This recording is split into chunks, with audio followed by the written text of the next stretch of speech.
ஹல்லேலூயா. காலை ஆராதனைக்கு வந்திருக்கிற ஒவ்வொருவரையும் நாங்கள் இயேசு நாமத்தினாலே வாழ்த்தி வரவேற்கிறோம். வெளியில் கூட நாம் கண்களை மூடி தேவனுடைய நாமத்தில் தேவனை நாம் நோக்கி பார்க்கிறோம். சோத்திரிக்கிறோம் தகப்பனே, ஆண்டவரே, தாமே சோத்திரிக்கிறோம் ஆண்டவரே. தாமே இந்த காலை வேலைக்காக உமக்கு நாங்கள் நன்றி செலுத்துகிறோம் தகப்பனே. ஆண்டவரே, தாமே ஆராதனையில கூட கர்த்தாவே சோத்திரம் ஆண்டவரே. உடைய மகிமை வெளிப்படும்படியாக தகப்பனே நீர் ஆண்டவரே தாமே சோத்திரம் ஆண்டவரே.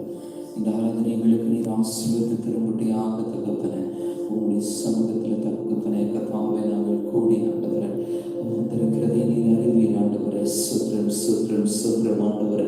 ஒரு மகிமை உள்ள தேவன் ஆண்டவரே கர்த்தாவே இந்த நாளில் ஆண்டவரே கர்த்தாவே உடைய பிரசன்னத்தினாலே எங்களை நிரப்பும்படியாக ஆண்டவரே கர்த்தாவே இந்த ஆராதனை ஆண்டவரே கர்த்தாவே இதை பார்க்கிற ஒவ்வொருவருக்கும் ஆசீர்வாதமாக இருக்கத்தக்கதாக ஒரு மகிமை உள்ள ஆராதனையாக இருக்கத்தக்கதாக ஆண்டவரே கர்த்தர் நீர் எங்களுக்கு ஆசீர்வாதத்தை கொடுக்கும்படியாக நாங்கள் ஜெபிக்கிறோம் ஆண்டவரே. ஆராதனை ஒவ்வொரு பகுதியும் கூட கர்த்தாவே சோத்திரம் சோத்திரம் ஆண்டவரே உதய நீர் ஆண்டவரே கர்த்தாவை முன்னிருந்து கர்த்தாவை நடத்தும்படியாக ஜெபிக்கிறோம். ஆவியானவரே ஆவியானவருமே நாங்கள் வரவேற்கிறோம் ஆண்டவரே. வரவேற்கிறோம் வரவேற்கிறோம் வரவேற்கிறோம் தகப்பனே. தேவ பிரசன்னமே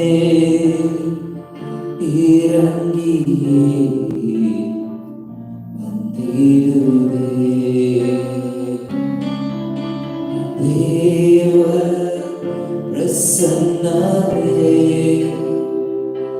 இறங்கியே வந்திடுதே. தேவனின் மகிமை நம்மையெல்லாம் பரிசுத்த ஸ்தலத்தில் மூடுதே. தேவனின் மகிமை நம்மையெல்லாம் பரிசுத்த ஸ்தலத்தில் மூடுதே. தேவ பிரசன்னமே இறங்கியே வந்திடுதே. தேவ பிரசன்னமே இறங்கியே வந்திடுதே.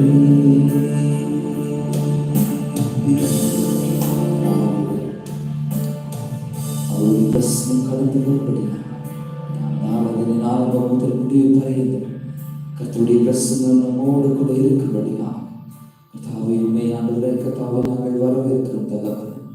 ஆராதனை நேரங்கள் ஆசீர்வதித்துக் கொடுக்காங்க பெரிய காரியங்களை செய்யும்படியாக ஜெபிக்கிறோம். அப்படி நாம மகிமைப்படுத்தாங்க இயேசுவின் நாமத்தில் பிதாவே. ஹல்லேலூயா. இந்த வேளையில் கூட சில பாடல்களை பாடி நாம் கர்த்தருடைய நாமத்தை மகிமைப்படுத்தலாம். கர்த்தர் மகிமைப்படும்படியாக இந்த வேளையில் கூட அவரை நாம் ஆராதித்து அவரை மகிமைப்படுத்துவோம். இந்த வேளையில் கூட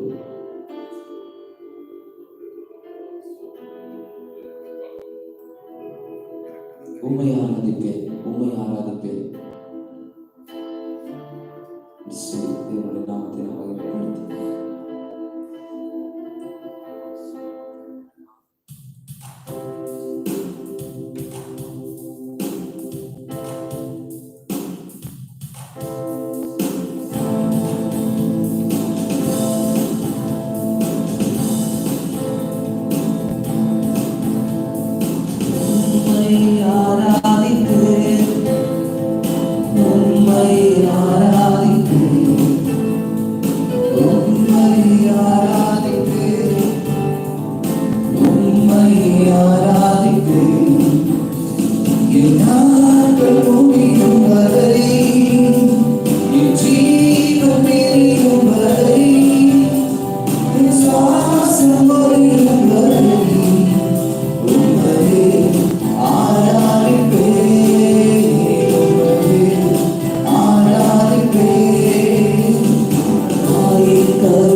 தந்தீரே.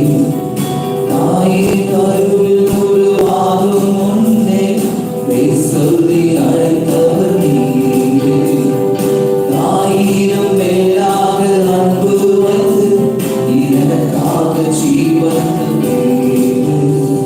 என் நாட்கள் முடியும் வரை, என் ஜீவன் பிரியும் வரை, என் சுவாசம் ஒழியும் வரை உம்மையே ஆராதிப்பேன், உம்மையே ஆராதிப்பேன், உம்மையே ஆராதிப்பேன். உம்மையிடறினாலும் அத்தனையும் மன்னித்தீரே. நன்வாயும் கிருபாயும் தொடர செய்து இனியும் நடக்க வைத்தீரே. எத்தனை முறையிடறினாலும் அத்தனையும் மன்னித்தீரே. நன்வாயும் கிருபாயும் தொடர செய்து இனியும் நடக்க வைத்தீரே. என் நாட்கள் முடியும் வரை, என் ஜீவன் பிரியும் வரை, என் சுவாசம் ஒழியும் வரை உம்மையே ஆராதிப்பேன், உம்மையே ஆராதிப்பேன், உம்மையே ஆராதிப்பேன், உம்மையே ஆராதிப்பேன், உம்மையே ஆராதிப்பேன், உம்மையே ஆராதிப்பேன், உம்மையே ஆராதிப்பேன், உம்மையே ஆராதிப்பேன். என் நாட்கள் முடியும் வரை, என் ஜீவன் பிரியும் வரை, என் சுவாசம் ஒழியும் வரை உம்மையே ஆராதிப்பேன், உம்மையே ஆராதிப்பேன், உம்மையே ஆராதிப்பேன், உம்மையே ஆராதிப்பேன். ஹல்லேலூயா. அவரை நாம் ஆராதிக்க கடந்து வந்திருக்கிறோம். ஆராதனையில பிரியப்படுகிறது. அவரை ஆராதிக்கும் போது அவருடைய கிருபை நம்ம வரும். அவரை நம்ம எல்லாவற்றிலும் எல்லா சூழ்நிலையிலும் எந்த ஒரு சூழ்நிலையில நாம் கடந்து சென்று கொண்டிருந்தாலும் நம்மை கரம் பிடித்து நம்மை நடத்துகிற தேவன். அவர் ஒருபோதும் அவர் நம்மை கைவிடுகிறவர் இல்லை. காப்பார், உன்னை காப்பார். கண்டுனை அழைத்தவர் கரம் அதைப்பான். அவர் கைவிடாத இருப்பார் சொல்லி தற்போது நாம் அவரை நம்மை காக்கிற தேவனாக இருக்கிறார். எல்லா சூழ்நிலைகளும் கூட எல்லா சூழ்நிலைகளும் பாதுகாக்க நடத்துகிற தேவன் அவர். அவரை இந்த வேலையில கூட நம்ம மத்தியில் இடைப்படும்படியாக பாடிக்கப்பட்டு நாம் மேம்படுத்தணும்.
தேவனுக்கு 1000 நாமங்கள் எதை சொல்லி பாடிடுவேன். கர்த்தாதி கர்த்தர் செய்த நன்மைகளை நினைத்து கரம் தட்டி பாடிடுவேன் என்று சொல்லி உற்சாகமாக நாம் தேவனை பாடி மகிமைப்படுத்துவோம். அந்த வேளையில் கூட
சிங்கத்தின் மேலும்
நீர்தானே என் உறைவிடம், நீர்தானே என் புகழிடம், நீர்தானே என் உறைவிடம், நீர்தானே என் ஆதரவிடம். ஆபத்து நேரிடாது, எந்த தீங்கும் மேற்கொள்ளாது.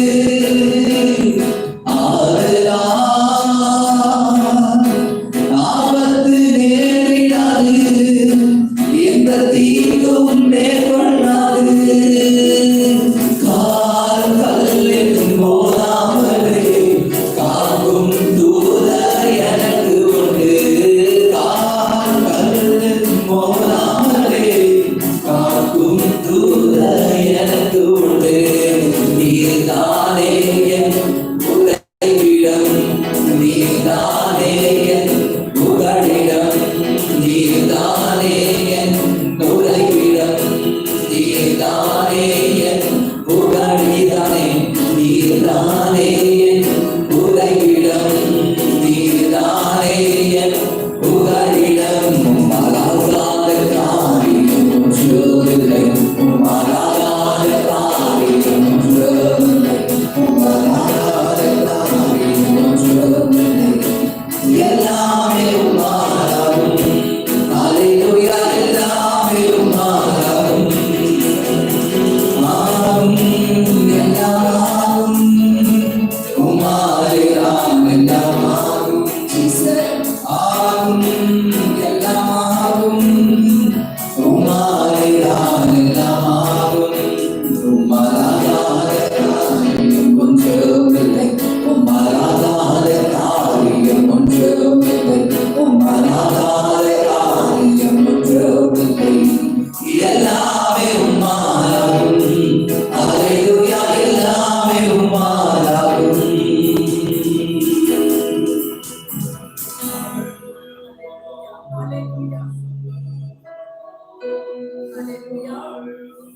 அவராலே ஆகாததென்று ஒன்றுமில்லை. சொல்லி முடியாத நன்மைகளை செய்கிற தேவன், சொல்லி முடியாத அற்புதங்களை செய்கிறவரும், எண்ணி முடியாத அதிசயங்களை செய்கிற தேவன். ஹல்லேலூயா, அவர் நம்மோடு கூட இருக்கிறார். அந்த காலை வேளையில எத்தனை பேர் விசுவாசிக்கிறீங்க? நமக்குள்ளாய் இருக்கிற தேவன் அவர் பெரிய தேவன். நாம் ஆராதிக்கிற தேவன் அவர் நல்லவர். நாம் ஆராதிக்கிற தேவன் அவர் மகிமையுள்ள தேவன். நாம் ஆராதிக்கும் தேவன் அவர் கணத்திற்கு உரியவராய் இருக்கிறபடினாலே தேவ ஜனங்களாய் இந்த காலை வேளையிலும் அவரை ஆராதிக்கும்படியா நாம் எல்லாம் கூடி வந்திருக்கிறோம். ஹல்லேலூயா, அந்த இம்மானுவேலர் நம்மோடு கூட இருக்கிற தேவன், என்றென்றைக்கும் நம்மோடு கூட இருப்பேன் என்று வாக்கு பண்ணியிருக்கிற தேவன். இந்த காலை வேளையிலும் அவர் நம்மோடு கூட இருக்கிறார். அவர் நம்மோடு கூட இருக்கிறார். ஹல்லேலூயா, நம்ம எந்த இடத்துல இருக்கிறோம் என்று அல்ல, நாம் இருக்கிற இடத்திலே கர்த்தர் நம் மத்தியிலே இருக்கிறார். ஹல்லேலூயா, ஹல்லேலூயா. அன்றைக்கு பவுலும் சீலாவும் அந்த தொழு மரத்திலே அவர்கள் கட்டப்பட்ட பொழுது அவர்கள் சூழ்நிலைகளை அவர்கள் பார்க்கல, அவர்களுடைய நெருக்கங்களை அவர்கள் பார்க்கல, தங்கள் காயங்களை அவர்கள் பார்க்கவே இல்லை. தமக்கு முன்பதாக தேவாதி தேவனை அவர்கள் முன்வைத்தபடினாலே அந்த நடு ராத்திலே கூட கர்த்தரை அவர்கள் ஆராதித்தார்கள். கர்த்தரை துதித்த பொழுது அங்கிருந்த சிறைச்சாலையின் கதவுகள் எல்லாம் அசைக்கப்பட்டது என்று வேதம் சொல்லுகிறது. இந்த காலை வேளையிலே கூட இருக்கிற சூழ்நிலைகளை பார்க்காதீங்க. நமக்கு முன்பதாக தேவன் இருக்கிறார். அவரை நாம் ஆராதிக்கும் பொழுது அவர் நம்மத்திலே இறங்கி வந்து இந்த நாளிலும் அற்புதத்தை அவர் செய்கிற தேவனாய் இருக்கிறார். ஹல்லேலூயா, ஹல்லேலூயா. அவர் சிங்காசனத்திலே வீற்றிருக்கிற தேவன், அவர் மகிமை பொருந்தின தேவன், அவர் மாட்சிமை நிறைந்த தேவன். அந்த நல்ல தேவனுக்கு ஹல்லேலூயா இருக்கிற இடத்திலே கரங்களை உயர்த்தி, ஆண்டவரே உமக்கு நாங்கள் நன்றி செலுத்துகிறோம் அப்பா, உமக்கு நாங்கள் மகிமை செலுத்துகிறோம் ஆண்டவரே. ஹல்லேலூயா. வெட்கப்படாதீங்க, தேவனை ஆராதிக்கிறதுல நீங்க வெட்கப்படாதீங்க. ஹல்லேலூயா. கர்த்தரை துதிக்கிறதுல நீங்க வெட்கப்படாதீங்க. ஹல்லேலூயா. அவர் ஒருவரே நம்முடைய தலையை நிமிரச் செய்கிற தேவன், அவர் ஒருவரே நம்முடைய தலைகளை உயர்த்துகிற தேவனாய் இருக்கிறபடினாலே ஹல்லேலூயா. நீங்க எந்த இடத்துல இருந்தாலும் ஹல்லேலூயா உங்க கரங்களை உயர்த்தி ஹல்லேலூயா, என் கர்த்தர் ஒருவருக்கே ஆராதனை செலுத்துகிறேன் அப்பா, என் தேவன் ஒருவருக்கே மகிமை செலுத்தும்படியாய் கடந்து வந்திருக்கிறேன் என்று சொல்லி உள்ளத்தின் ஆழத்தில் இருந்து ஹல்லேலூயா, ஹல்லேலூயா, ஹல்லேலூயா. உங்களை யார் பார்க்கிறாங்க என்று நீங்க யோசிக்காதீங்க. உங்களை காண்கிற கர்த்தர், உங்களை காண்கிற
கர்த்தருடைய ஆவியானவரே, கர்த்தருடைய ஹalleluya ஆலயம் முழுவதையும் ஆண்டவரே நிரப்பி இருக்கிற அந்த தேவ பிரசன்னம்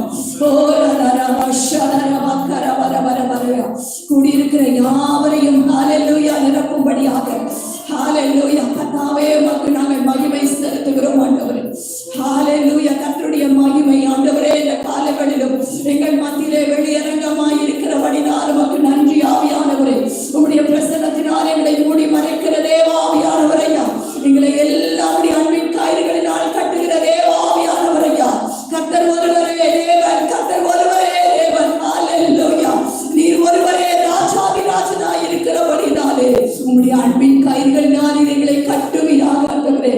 Lord bind us, Lord, with your hallelujah love, Father God. இயேசுவே நம்முடைய அன்பின் கயிறுகளினால் எங்களை கட்டுவீராக ஆண்டவரே. ஹalleluya கட்டும் கர்த்தாவே, கட்டும் கர்த்தாவே, அருந்து போகாத கயிற்றால் கட்டும் கர்த்தாவே, கட்டும் கர்த்தாவே, கட்டும் எங்களை அன்பால். செல்வா கட்டும் கர்த்தாவே, கட்டும் கர்த்தாவே, கட்டும் கர்த்தாவே, அழிந்து போகாத கயிற்றால் கட்டும் கர்த்தாவே, கட்டும் கர்த்தாவே, கட்டும் எங்களை அன்பால். தேவன் ஒருவரே, தேவன் ஒருவராய், ராஜனும் ஒருவராய்,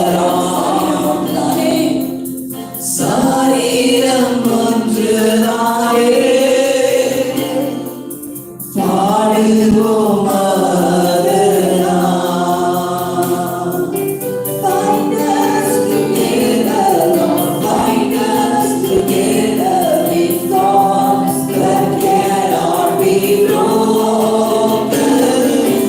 Bind us together, Lord, bind us together, Lord, bind us together with love. Hallelujah. ஆண்டவரே, உம்முடைய அன்பின் கயிறுகளினால் எங்களை கட்டுகிற தேவன் ஆண்டவர். ஹalleluya நீர் எங்களிலும் நாங்கள் உங்களிலும் வாசமாய் இருக்கிறோம் ராஜா. வேதம் சொல்லுகிறதே, நீங்கள் என்னிலும் என் வார்த்தைகள் உங்களிலும் நிலைத்திருந்தால் நீங்கள் வேண்டிக் கொள்வது எதுவோ அது உங்களுக்கு செய்யப்படும் என்று சொன்ன வார்த்தையாக இயேசுதாமே எங்களுக்குள்ளாக இருக்கிற ஆண்டவர்.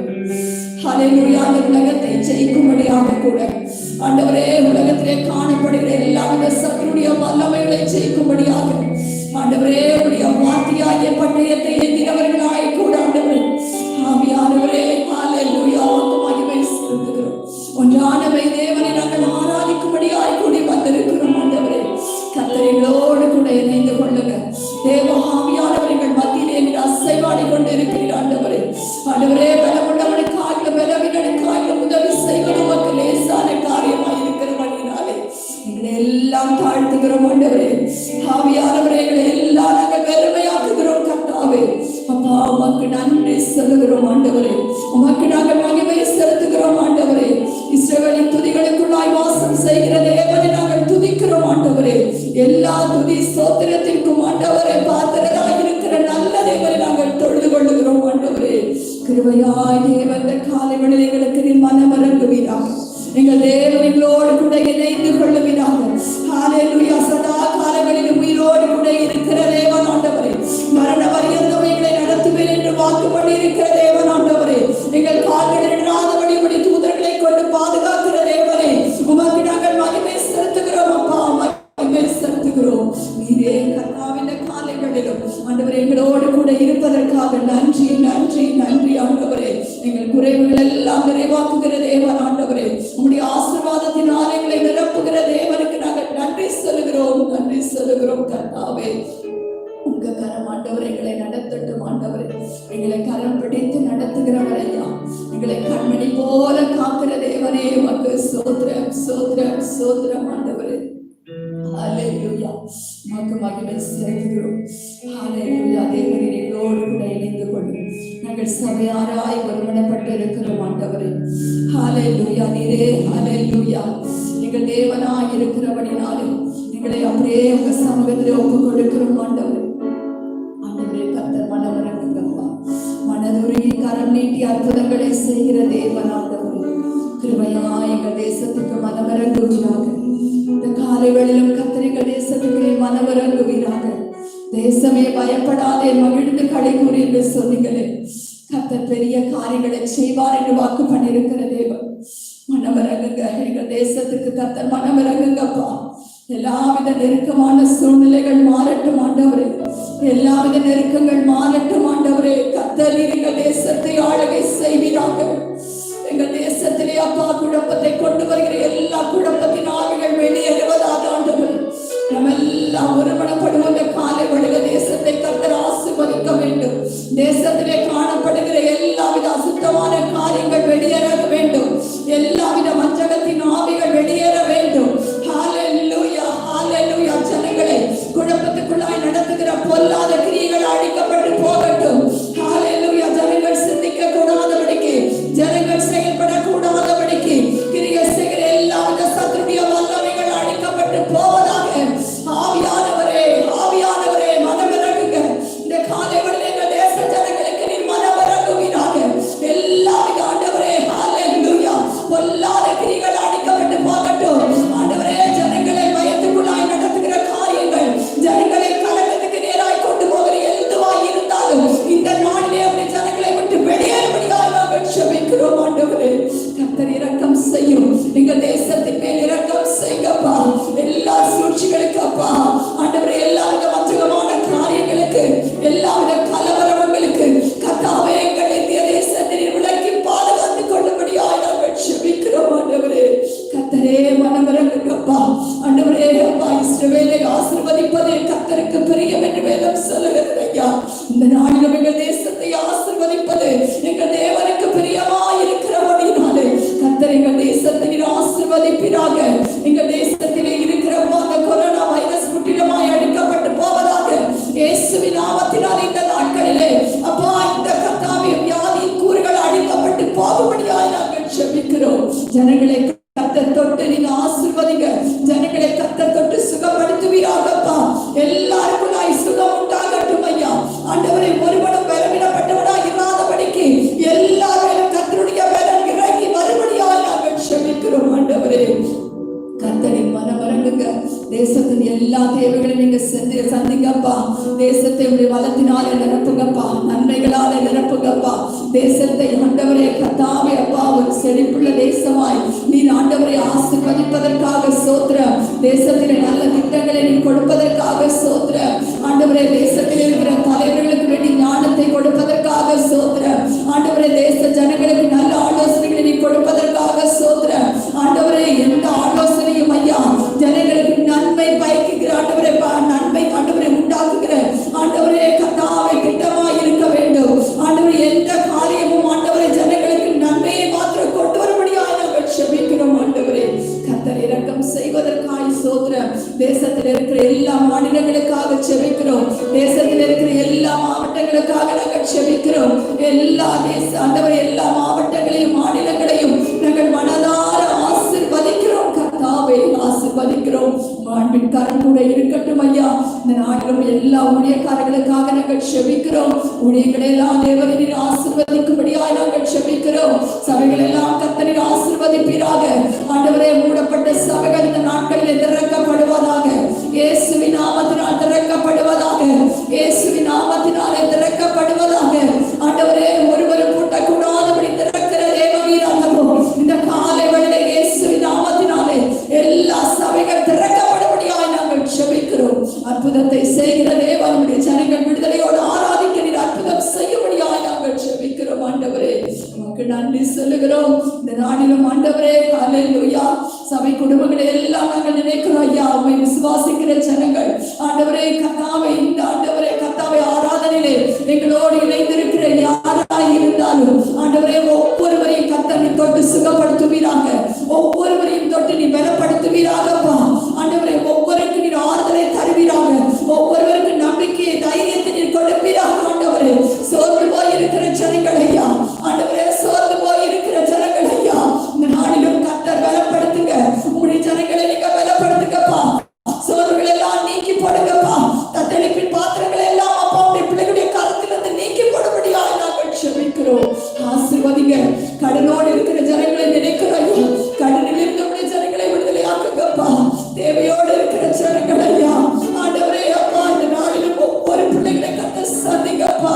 என் ஜனங்கள் நான் நினைக்கும் நன்மை நான் திருப்தி ஆவார்கள் என்று சொன்னீங்களே ஐயா. ஒரு ஆளும் ஆண்டவரை பட்டினியோடு இருக்க கூடாது ஐயா, பசியோடு இருக்க கூடாது ஐயா, தேவையோடு கூட இருக்கவே கூடாது கர்த்தாவே. ஆண்டவரே, ஒரு காசை அனுப்புகிற தேவன் தாமே உங்களுடைய ஜனங்களுடைய எந்த தேவையாய் இருந்தாலும் கர்த்தரை சந்திக்கும்படியாய் நாங்கள் ஜெபிக்கிறோம். ஆண்டவரே, கர்த்தாவே, இருதயத்திலே ஒரு பெரிய சமாதானத்தை கொடுப்பீராக. இருதயங்களிலே சந்தோஷத்தை கட்டிடும்படியாய் நாங்கள் ஜெபிக்கிறோம்.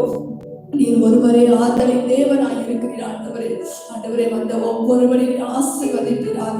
ஆண்டவரே, இந்த ஆராதனையில் கலந்து கொண்ட ஒருவரும் வெறுமையாய் கடந்து போக கூடாதுப்பா. வெறுமையாய் கடந்து போக கூடாது ஐயா. இயேசுவே, ஒரு நிறைவான ஆசீர்வாதத்தை பெற்றுக்கொள்ளணும் ஐயா. ஹல்லேலூயா. ஒரு நிறைவான ஆசீர்வாதத்தை பெற்றுக்கொள்ளத்தக்கதாய் இஸ்ரவேலின் ஆண்டவரே அப்பா, உங்களுடைய செட்டையின் கீழ் அடைக்கலமாய் வந்த உனக்கு அவரால் நிறைவான பலன் உண்டு என்று சொல்லி ஆண்டவரே, நீர் ஊத்தை ஆசீர்வதித்த தேவன். ஆண்டவரே, இந்த காலை வேளையிலும் ஆண்டவரே அப்பா, எல்லாரையும் ஆசீர்வதிப்பீராக. ஆண்டவரே, எல்லா ஜனங்களையும் கர்த்தர் ஆசீர்வதிக்கும்படி நாங்கள் ஜெபிக்கிறோம். நமக்கே மகிமை செலுத்துகிறோம். நீரை ஆசீர்வதியும். இந்த ஆராதனையின் மீதியான வேலை கருத்துக்குள்ளாய் ஒப்புக் கொடுக்கிறோம். ஆண்டவர் ரட்சகருமாகிய இயேசு கிறிஸ்துவின் விளையாடப்பட்ட நாமத்தில் ஜெபிக்கிறோம் எங்கள் நல்ல பிதாவே. ஆமென், ஆமென். ஹல்லேலூயா. கர்த்தர் உங்கள் ஒவ்வொருவரையும் ஆசீர்வதிப்பாராக.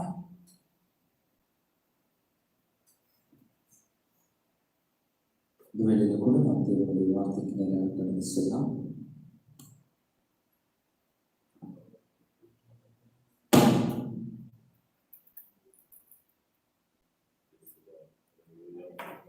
தேவன் நல்லவராக இருக்கிறார். அவர்களுக்கு மகிமை உண்டாகட்டும். இந்த காலங்களிலும் நம்மோடு கூட பேசுகிற தேவன், நம்மை நடத்துகிற தேவன், இதுவரை உதவி செய்கிறவர், இன்னும் அவர் தாமே நமக்கு உதவி செய்வாராக. தொடர்ந்து மாதத்தை ஆரம்பித்த நாள் துவக்கி ஒரு ஆளுகையின் மாதமாக கர்த்தர் ஆசீர்வதித்து கொடுத்திருக்கிறார். அல்லேலூயா.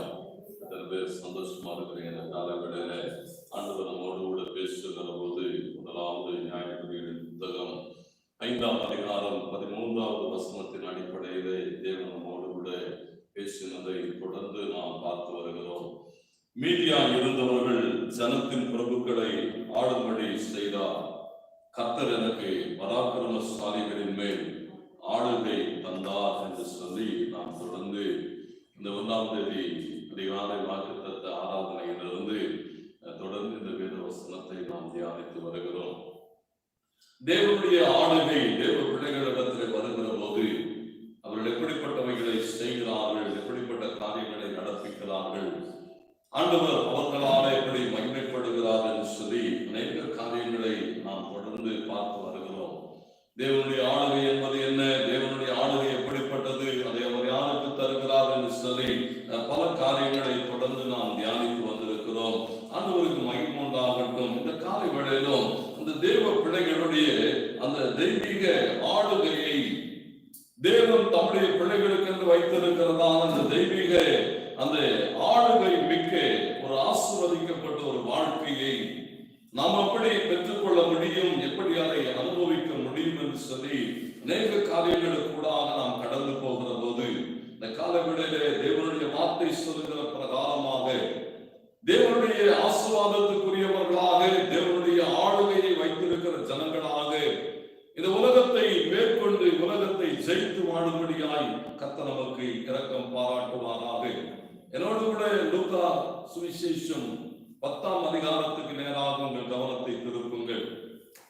லூக்கா 10ஆம் அதிகாரம் முதல் 20-21 வசனங்களிலே நாம் வாசிக்கிற போது தேவனுடைய ஆளுகை, தேவனுடைய அதிகாரத்தை பெற்றுக் கொண்டவர்களை குறித்து நாம் அங்கே வாசிக்க முடியும். அவர்களை குறித்து வேதம் சொல்லுகிறது, அவர்கள் ஓநாய்களை ஜெயிக்கிற ஆட்டுக்குட்டிகள். ஓநாய்களை ஜெயிக்கிற ஒரு ஆட்டுக்குட்டிகளை குறித்ததான ஒரு வேத பகுதியை நாம் இங்கே பார்க்க முடியும். ஒரு பெரிய வெற்றி உள்ள வாழ்க்கை எப்படி அவர்கள் வாழ்ந்தார்கள், கர்த்தருக்கு மகிமை உண்டாகட்டும். அவருடைய வாழ்வியல், அந்த ஆளுமையை குறித்து இந்த வேத வசனங்கள் நம்மோடு கூட பேசுகிறது.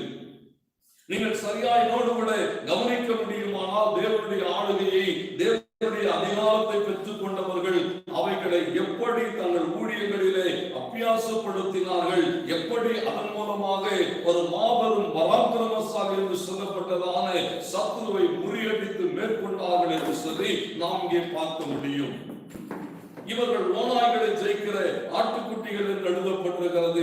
ஆண்டவருக்கு மகிமை உண்டாகட்டும். பிசாசனுடைய வல்லமைகளை மேற்கொண்டவர்கள் என்று இந்த வேத பகுதி சொல்லப்பட்டிருக்கிறது. கர்த்தருக்கு மகிமை உண்டாகட்டும். ஆண்டவராகிய இயேசு கிறிஸ்து இவர்களை குறித்ததான ஒரு பெரிய சாட்சியை இந்த 10ஆம் அதிகாரம் 18-19 வசனங்களிலே பதிவு செய்கிறதை நாம் பார்க்கிறோம்.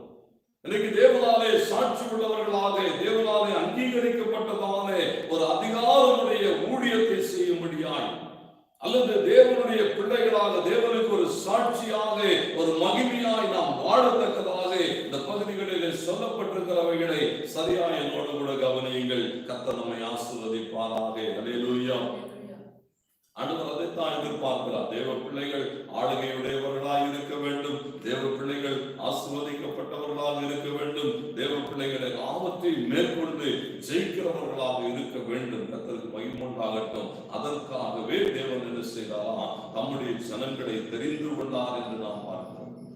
இங்கே சொல்லப்பட்டிருக்கிறது, எப்படிப்பட்ட சூழ்நிலையிலே இவர்களை தேவன் தெரிந்தெடுத்து அவர்களை நியமித்து அவர்களை அனுப்பினார் என்று எழுதப்பட்டிருக்கிறது. லூக்கா 10ஆம் அதிகாரம் 1 வசனத்திலே போடப்பட்டிருக்கிறது, ஆண்டவர் அவர்களை தெரிந்தெடுத்து அனுப்புகிற போது, அந்த வேத வார்த்தை, அந்த வேத வசனங்கள் சொல்லுகிறது, ஆண்டவருக்கு மகிமை உண்டாகட்டும். ஆண்டவர் அங்கே பார்க்கிற 1 வசனத்திலே, இவைகளுக்கு பின்பு கர்த்தர் வேறு 70 பேரை நியமித்து அவர் போகும் இடங்களிலே அவருக்கு முன்பதாக அவர்கள் கடந்து போகும்படி அவர்களை அனுப்பினார் என்று எழுதப்பட்டிருக்கிறது. எப்படிப்பட்ட சூழ்நிலையில இவர்கள் நியமிக்கப்பட்டார்கள், அனுப்பப்பட்டார்கள் என்று சொல்லுகிற போது முதல் காரியமாக அங்கே போடப்பட்டிருக்கிறது.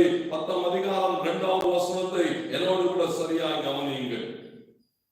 அந்த வசனம் அப்படி சொல்லுகிறது, அப்பொழுது அவர் அவர்களை நோக்கி, அறுப்பு மிகுதி, வேலையாட்களோ கொஞ்சம், ஆகையினாலே அறுப்புக்கு எஜமானன் தமது அறுப்புக்கு வேலையாட்களை அனுப்பும்படி அவரை வேண்டிக் கொள்ளுங்கள் என்று சொன்னார். நீங்க கர்த்தர் மகிமைப்படுவாராக. தேவனுடைய ஆளுமையை, அதிகாரத்தை பெற்றவர்களோடு கூட ஆண்டவர் இடைப்படுகிற போது அவங்க கிட்ட என்ன பேசுகிறார் சொன்னா, முதல் காரியம் சொல்லப்பட்டிருக்கிறது, அறுப்பு மிகுதி, வேலையாட்கள் கொஞ்சம். ஏராளமான வேலை வாய்ப்புகள் நிறைந்ததான ஒரு பணித்தளத்தை குறித்து ஆண்டவர் அந்த இடத்துல பேசுகிறார். இன்னைக்கு உலகம் முழுவதும் வேலை இல்லை. உலகத்திலே அநேக தொழிற்சாலைகள் நடைபெற்று கிடக்கிறது, அலுவலகங்கள் நடைபெற்று கிடக்கிறது. மக்கள் வேலை இல்லாத ஒரு போராட்டங்களோடு கூட இருக்கிற போது இந்த வேத வசனம் சொல்லுகிறது, ஒரு பணித்தடம் உண்டு, அங்கே ஏராளமான வேலை உண்டு.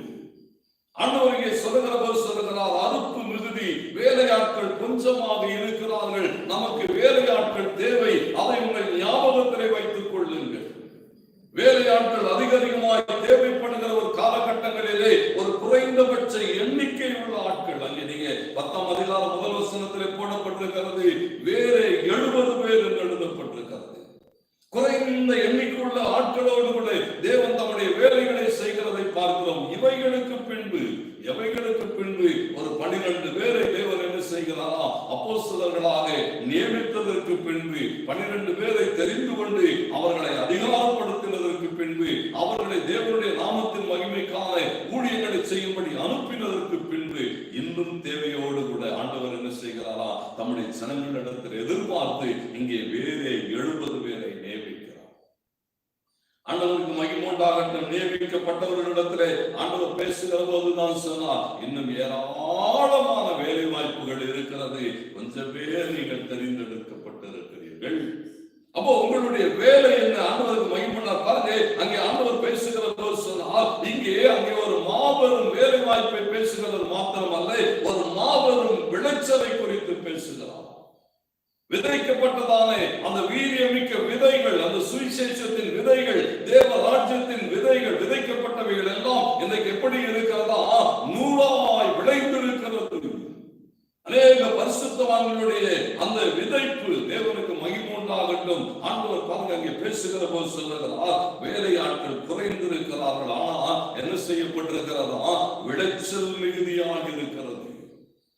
ஜனங்கள் இன்றைக்கு அநேக ஜனங்கள் கிறிஸ்துவ அண்டையில எடுக்கப்பட்டு இருக்கிறார்கள். கிறிஸ்துவனுடைய அன்பின் பால், கிறிஸ்துவனுடைய பரிசுத்தத்தின் பாலை ஜனங்கள் எடுக்கப்பட்டு இருக்கிறார்கள். ஜனங்கள் ஒரு பெரிய தாகத்தோடு கூட இருக்கிறார்கள். அவர்களை களஞ்சியத்திலே கொண்டு வந்து சேர்க்கிறதுக்கான வேலையாட்கள் குறைவுபட்டு இருக்கிறார்கள். ஆண்டவர் சொல்லுகிறார், ஒரு வீரியமிக்க விதைகளுடைய விளைச்சலை குறித்து அந்த வசனத்தில் பேசுகிறார். ஏராளமாய் விளைந்திருக்கிறது. திரளான மக்கள் தேவனை நோக்கி இன்றைக்கு எப்படி இருக்கிறார்களா? மான்கள் நீரோடையை வாஞ்சித்து கதறுகிறது போல இன்றைக்கு ஜனங்கள் ஒரு பரிசுத்தமும் மகத்துவம் உள்ள தேவனை வாஞ்சித்து கதறிக் கொண்டிருக்கிற ஒரு கூட்டம் உண்டு. அவர்களை தேடி போய் கர்த்தருக்கு மகிமை உண்டாகட்டும். அவர்களை தேவ சமூகத்தை கொண்டு வந்து சேர்க்கிறதான ஒரு விளைச்சலை குறித்த வசனம் பேசுகிறது. அது மாத்திரமல்ல, அவர் சொல்லுகிறார், அங்கே வேலைக்கு ஆட்கள் என்ன செய்யப்பட வேண்டும்? அனுப்பப்பட வேண்டும். என்று சொன்னால் ஏராளமாய் விளைந்திருக்கிற இந்த அறுவடை வீணாய் போய்விடக்கூடாது. எத்தனை கரிசனை பாருங்க. ஆண்டவருக்கு தேவனுக்கு மகிமை உண்டாட்டம். எத்தனையோ பரிசுத்தவான்கள் உழைத்த உழைப்பு வீணாய் போய்விடக்கூடாது. தேவராஜ்யத்துக்காக அதிகாலையில எழும்பி அந்த டான்பிளட்ஸ் என்று சொல்லப்படுகிறதான ஊழியர்கள் நடந்த காலகட்டங்கள் உண்டு. அதிகாலையில எழும்பி தெருக்கடையிலே நின்று கொண்டு கிறிஸ்து இயேசு உங்களை நேசிக்கிறார், கிறிஸ்து இயேசு உங்களுக்காக ஜீவனை கொடுத்திருக்கிறார் என்கிறதானே அந்த பரலோக ராஜ்யத்தின் அந்த நித்திய சுவிசேஷத்தை விதைத்து அதன் நிமித்தமாக விளைந்திருக்கிற இந்த விளைச்சல் வீணாய் போய்விடக்கூடாது. எத்தனை பரிசுத்தவான்கள், எத்தனை நீதிமான்கள், எத்தனை உண்மையுள்ள ஜனங்கள் தேவனுக்காக ஓடின ஓட்டங்கள் இந்த தேசத்திலே ஒரு பெரிய அறுவடையை கொண்டு வந்திருக்கிறது. அந்த அறுவடை வீணாய் போய்விடக்கூடாது. தேவனுடைய எதிர்பார்ப்புகளை சரியாய் அறிந்து கொள்ளுங்கள். இங்கே அனுப்பப்படுகிறவர்கள், அந்த நியமிக்கப்பட்டவர்களிடத்திலே ஆண்டவர் பேசுகிற போது சொல்லுகிறார், கர்த்தருக்கு மகிமை உண்டாகட்டும். ஒரு சாதாரண நிலைமையில் இருக்கிறவர்களை, இவர்களை தெரிந்து கொண்டு அனுப்பப்பட்டவர்கள். இந்த 70 பேரை குறித்து அந்த வேத பகுதி சொல்லுகிறது. முதல் வசனத்தில் வாசிக்கிறோம், நியமிக்கப்பட்டவர்கள் என்று எழுதப்பட்டிருக்கிறது. ஆண்டவருக்கு மகிமை உண்டாகட்டும். ஒரு நோக்கத்துக்காக ஆண்டவர் மகிமையாக பாருங்க அங்கே சொல்லப்பட்டிருக்கிறது. அவர் அவர்களை நியமித்தது மாத்திரமல்ல, அவர்களை 2 பேராக அனுப்பினார் என்று எழுதப்பட்டிருக்கிறது. ஒரு நோக்கத்துக்காக நியமிக்கப்பட்டிருக்கிறார்கள், ஒரு நோக்கத்துக்காக இணைக்கப்பட்டிருக்கிறார்கள். ஆமென் சொல்லுங்க. அல்லேலூயா. ஒரு ஐக்கியம், ஒரு இணைப்பு தேவனாலே உண்டாக்கப்பட்டிருக்கிறது. ஏன் சொன்னால் 2 பேர் ஒருமனப்பட்டு இந்த வேலையை செய்தாக வேண்டும். 2 பேருடைய பலன் தேவனுக்கு பயன்பட்டாக வேண்டும். ஒரு கணவன் மனைவியா இணைக்கப்படுகிறவருடைய நோக்கம் தேவ நாமம் அந்த குடும்பத்திலே மகிமைப்பட வேண்டும். இங்கே ஆண்டவர் ஊழியத்திற்கு அனுப்புகிற போது அவர்களை 2 பேராக ஒரு நோக்கத்துக்காக இணைக்கப்பட்டவர்கள், ஒரு நோக்கத்துக்காக நியமிக்கப்பட்டவர்கள். அந்த நோக்கத்தை அவங்க என்ன செய்ய வேண்டி இருக்கிறதா? சரியாய் அறிந்து கொள்ள வேண்டும். அது மாத்திரமல்ல, சொல்லும் போது சொல்லுகிறார், ஒரு பெரிய ஆபத்துக்களோடு கூட உங்களை அனுப்புகிறேன். ஓநாய்களுக்குள்ளே ஆட்டுக்குட்டிகளை அனுப்புகிறது போல நான் உங்களை அனுப்புகிறேன். தேவன் அவர்களை அனுப்புகிற அந்த சூழ்நிலைகளை சரியாய் அறிந்து கொள்ள வேண்டும். கிறிஸ்துவ வாழ்க்கையில தேவனிடத்தில் வந்துவிட்டு, கர்த்தருக்கான காரியங்களிலே வந்துவிட்டு, அது ஏதோ கிறிஸ்துவ வாழ்க்கை என்பது அப்படியே ஒன்று பிரச்சனை இல்லாம போகிறதான ஒரு வாழ்க்கை என்று எண்ணாதபடிக்கு ஆண்டவருக்கு சொல்லுகிற போதே சொன்னார், உலகத்திலே உங்களுக்கு உபத்திரவம் உண்டு, இந்த உபத்திரவத்துக்குள்ளாகத்தான் உங்களை அனுப்புகிறேன். அது மாத்திரமல்ல, அங்கே சொல்லப்பட்டிருக்கிறது. நீங்க 4வது வசனத்திலே வாசிக்கிற போது, லூக்கா 10ஆம் அதிகாரம் 4வது வசனத்திலே ஆண்டவர் சொல்லுகிறார், தேவனை மாத்திரம் நம்பி விசுவாசம் ஊழியம் செய்யும்படி கர்த்தர் உங்களை அனுப்பி இருக்கிறார். பணத்தை அல்ல, ஆட்களை அல்ல. அங்கே எழுதப்பட்டிருக்கிறது, பணப்பையையும் சாமான் பையையும் பாதரட்சைகளையும் கொண்டு போக வேண்டாம். அப்படின்னா என்ன அர்த்தம் தெரியுமா? நீ தேவனை நம்பி விசுவாச ஊழியம் செய், கர்த்தருடைய மனிதனை நம்பி அல்ல, சாபனங்களை நம்பி அல்ல, சாபன தலைவர்களை நம்பி அல்ல. ஆண்டவருக்கு மகிமை உண்டாகட்டும். வேதம் சொல்லுகிறது, கர்த்தரை மாத்திரம் நம்பி விசுவாசத்திலே இந்த வேலைகளை நீங்கள் முன்னெடுக்கிற போது ஆண்டவர் மகிமையானவர்களை செய்வார். அங்கே போடப்பட்டிருக்கிறது. ஆண்டவர் சொன்னார், ஒன்றையும் கொண்டு போகாது. அது மாத்திரமல்ல, 4வது வசனத்தின் கடைசி பகுதியில் சொல்லுகிற போது சொன்னார், ஒருவனையும் வினவ வேண்டாம். மனிதனுடைய ஆலோசனை அல்ல, தேவ நடத்துதலே ஊழியம் செய்யும். ஆண்டவரிடத்திலே போய் கேள். நீ கேட்க வேண்டுமா? தேவனிடத்திலே போய் கேள். ஆலோசனை கர்த்தர் என்று எழுதப்பட்டிருக்கிறது. சூழ்நிலைகளை மேற்கொள்ளுகிறதற்கு, காரியங்களை மேற்கொள்ளுகிறதற்கு தேவன் என்ன செய்கிறாரா? அவர் தமிழத்திலிருந்து ஆலோசனைகளை அனுப்புவார். அவரை போல் ஆலோசனை சொல்லுகிறதற்கு ஒருவரும் இல்லை. ஆண்டவர் சொன்னார், மனுஷங்கிட்ட போய் என்ன செய்யாதே, உன் ஊழியத்தை குறித்து, நீ போக வேண்டிய காரியங்களை குறித்து, நீ செய்ய வேண்டியவைகளை குறித்து ஆலோசனை கேட்டுக்கொண்டு ஒருவனையும் வினவாதே. ஆண்டவர் சொல்லுவார், தேவன் உனக்கு கற்றுக் கொடுப்பார். நீ என்ன செய்ய வேண்டும், எங்கு போக வேண்டும், எப்படிப்பட்ட காரியங்களை செய்ய வேண்டும், ஒவ்வொன்றையும் தேவன் கூடிய ஒவ்வொரு நாளும் சொல்லித் தருவார். வேதம் சொல்லுகிறது, தேவன் நடத்துதலிலே ஊழியம் செய், மனித ஆலோசனைகளை நம்பி அல்ல. ஆளுக்கு ஒரு ஆலோசனை கொடுப்பான், ஆளுக்கு அவனுக்கு தொந்தரவுகளை எல்லாம் சொல்லுவான். கர்த்தருக்கு மகிமை உண்டாகட்டும். வேதம் சொல்லுகிறது, நீ தேவனாலே நியமிக்கப்பட்டிருக்கிறாய், தேவனாலே அழைக்கப்பட்டிருக்கிறார். அந்த மேன்மையான அதிகாரத்தை நீ எடுத்துக் கொள்ள வேண்டும். அதாவது சொல்லும்போது சொல்லுகிறாங்க, நீங்க 7வது வசனத்திலே போடப்பட்டிருக்கிறது, உன்னுடைய ஊழியத்திலே, உன்னுடைய காரியங்களிலே, தேவனுடைய அனுப்புகிற இடங்களிலே நிலைத்திரு, வீட்டுக்கு வீடு போகாதிருங்கள். இங்க கொஞ்ச நாள் போறது, அங்க கொஞ்ச நாள் போறது. சபைகளுக்கு அப்படித்தான், விசுவாசிகள் அப்படி. ஒரு மாசம் இந்த சபையில, ஒரு மாசம் அந்த சபையில. கர்த்தருக்கு மகிமை. ஆண்டவர் சொல்லும்போது சொன்னார், வீட்டுக்கு வீடு போகாதிருங்கள். தேவனுடைய வைத்திருக்கிற இடத்திலே, தேவனுடைய கொண்டு போய் ஸ்தாபித்திருக்கிற இடத்திலே, அந்த இடத்திலே நின்று நீ ஊழியங்களை செய். ஆண்டவர் சொல்லும்போது சொன்னார், ஒரு பட்டணத்துக்குள்ளாக, ஒரு நகரத்துக்குள்ளாக, ஒரு வீட்டுக்குள்ளாக நீங்கள் பிரவேசிக்கிற போது அவர்கள் உங்களை ஏற்றுக்கொள்வார்கள். ஆனால் அவர்கள் உங்களுக்கு முன்பதாக வைக்கிற எதையும் புசியுங்கள் என்று சொன்னார். ஆண்டவர் தேவன் பாருங்க, தம்முடைய பிள்ளைகளை கூட கரிசனையாய் நடத்துகிறார்கள். சொல்லிட்டு சொல்லுகிறார், நீ எப்படிப்பட்டதான மேன்மை உள்ளவன் என்பதை நீ அறிந்து கொள்ள வேண்டும். 14வது வசனத்தினோடு கூட வாசியுங்கள். பாருங்க, இங்கே போடப்பட்டிருக்கிறது, சீஷரை நோக்கி, உங்களுக்கு செவி கொடுக்கிறவன் எனக்கு செவி கொடுக்கிறான், உங்களை அசட்டை பண்ணுகிறவன் என்னை அசட்டை பண்ணுகிறான்.